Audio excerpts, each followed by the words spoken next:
선물로 주어지는 하나님의 의를 이제 경험할 수 있게 되는 것입니다. 인간 본성에 대한 세 가지 상식적인 면에서 견해가 있습니다. 첫 번째, 인간은 건강하다. 자유주의 견해죠. 인간의 부족함은 최대치에서 조금 부족한 정도이기 때문에 인류는 점점 노력하고 있고, 과학기술을 통해 또 의학의 발달을 통해 인류는 점점 건강해지고 있다. 거짓말입니다. 두 번째, 인간은 병들었다. 어느 정도 인정을 합니다. 비관주의, 많은 철학자들 또 윤리가들, 인간은 분명히 문제가 있다. 변화되어야 된다. 그러나 아직 절망적인 것은 아니다. 생명이 남아내는 희망이 있다. 이런 적극적 사고방식, 노력하면 된다. 문제가 있지만 나아질 수 있다. 이러한 생각도 성경적인 견해는 아닙니다. 성경은 인간은 죽어 있다고 말합니다. 자, 전적 부패와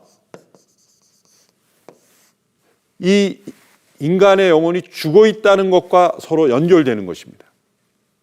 인간은 건강하지도 않으며 병들어 있는 것도 아닌 허물과 죄로 죽어 있다. 에베소서 2장 1절의 말씀이죠. 이것은 하나님을 기쁘시게 하고 이해하고 찾는 일에 있어서 인간은 완전히 죽어 있다. 하나님과의 관계가 끊어져 있기 때문이다. 그러므로 인간이 전적 부패된 까닭은 인간이 허물과 죄로 죽어 있기 때문에, 하나님과 전혀 반응할 수 없는 상태이기 때문에 나타나는 증상이라는 거죠. 그는 허물과 죄로 죽었던 너희를 살리셨다 말씀했습니다. 존 헨리 주엣이라는 분이 이 죄악된 인간의 상태에서 이렇게 설명했습니다.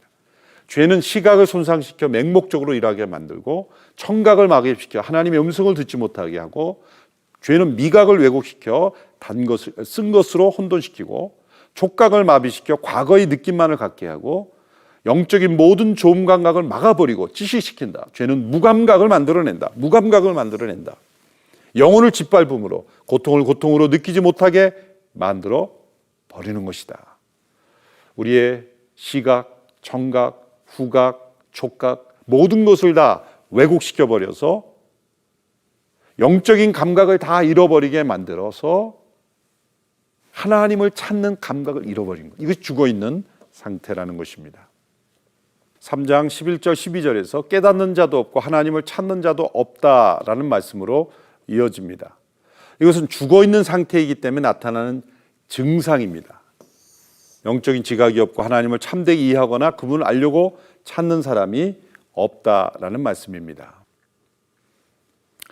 어거스틴이 죄와 관련하여 인간을 네 단계로 구분한 것이 우리에게 도움이 됩니다. 첫 번째, 죄를 지을 수 있는 상태, 포제 페카레. 이것은 타락 이전의 상태죠.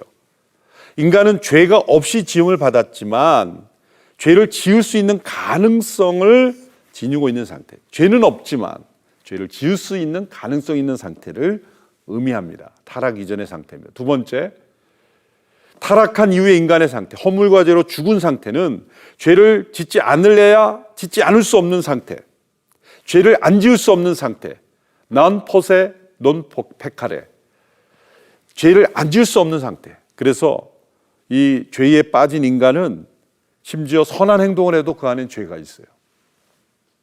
자신을 자랑하거나 보상을 기대하거나 알아주기를 바라거나, 심지어는 아무도 알아주지 않아도 자기 자신이 자기를 알아주거나, 모든 것들이 다 죄의 증상이죠. 죄를 안 지을 수 없는 상태입니다. 이것이 전적 타락, 전적 부패 혹은 전적 타락의 상태가 바로 이 두 번째 상태입니다.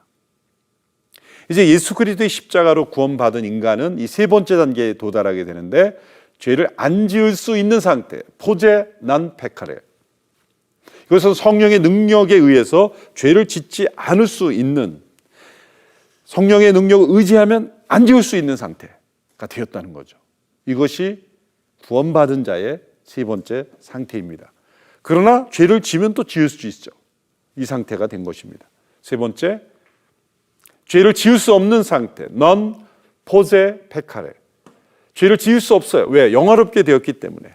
영원한 천국에서 이제 변화되었기 때문에, 죄가 없는 곳, 시험도 없고 죄가 없는, 이제는 악이 완전히 심판된 상태이기 때문에 영화롭게 된 상태. 우리는 이때를 지금 바라보고 있습니다. 우리는 이제 두 번째, 죄를 짓지 않을 수 없는 상태에서 죄를 짓지 않을 수 있는 상태로 우리는 된 것입니다. 이제 마지막적으로 율법의 선한 기능에 대해서 이제 설명하고 있습니다. 19절로 20절. 우리가 알거니와 무릇 율법이 말하는 바는 율법 아래에 있는 자들에게 말하는 것이니 이는 모든 입을 막고 온 세상으로 하나님의 심판 아래 있게 하려 함이라. 그러므로 율법의 행위로 그의 앞에 의롭다 하심을 얻을 육체가 없나니 율법으로는 죄를 깨달음이라. 이 말씀 속에 율법의 선한 기능 두 가지를 요약하고 있습니다.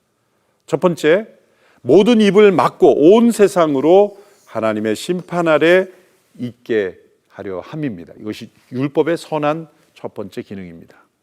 이제 앞서 유대인들을 비판할 때 그 율법이 마치 아무 소용 없는 것처럼 여기는 유대인들에 대하여 할례 유익, 유대인의 나음을 설명한 것을 다시 여기서 반복해서 이제는 유대인만이 아니라 유대인에게 먼저 주어졌던 율법이 이제는 유대인만이 아니라 온 세상을 향하여 가리키고 있던 메시지가 있다는 거죠.